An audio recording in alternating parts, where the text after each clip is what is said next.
โปบ้านได้ดีรักถึงทั้งบ่ดังอันสวรรค์ล้ออยู่ฟ้าที่จะพันอายอยู่ทุ่งยามบ่เป็นได้นลา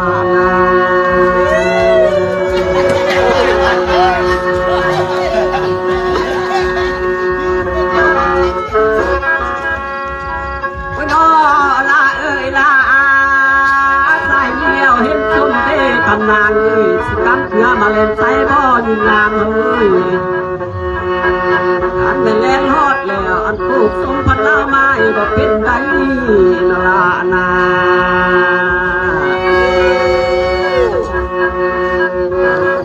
งานบุญฮดผ้าทำตุนาเด้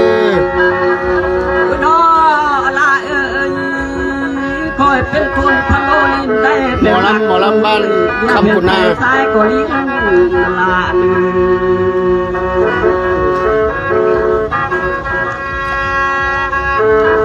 ก็ลิ้นซาแม่ลาเอ้ยพ่ออีนางเอ้ยยังอยู่ลาอยากเลยปีบัดน้องลูกน้องหายสินำคนไปเซลบ่เป็นได้จนลา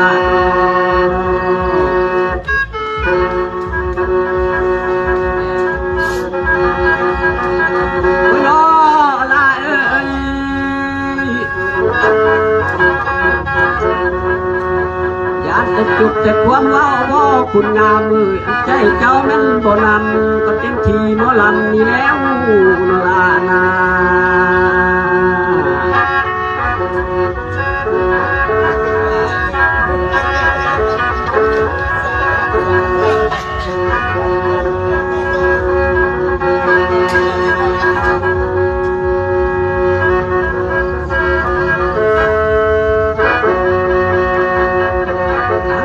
กระบวนแล้วลาเอ้ยสุขลำอ้อยพรแม่ดอกลาเอ้ย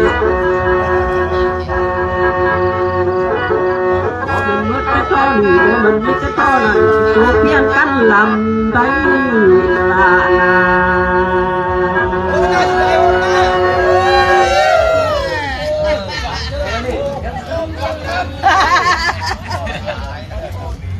เป็นเสื่อมเลยเรื่องของหมดลำไทย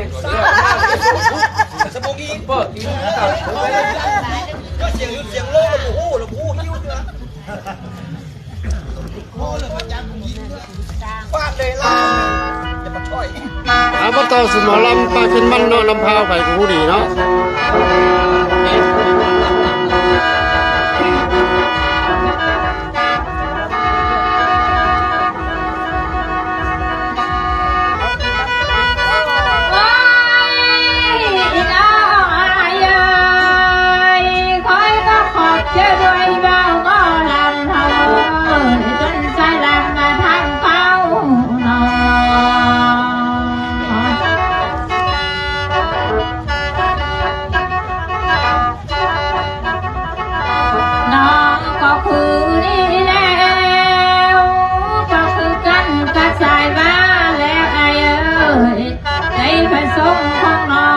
ยายสังกูก็ไต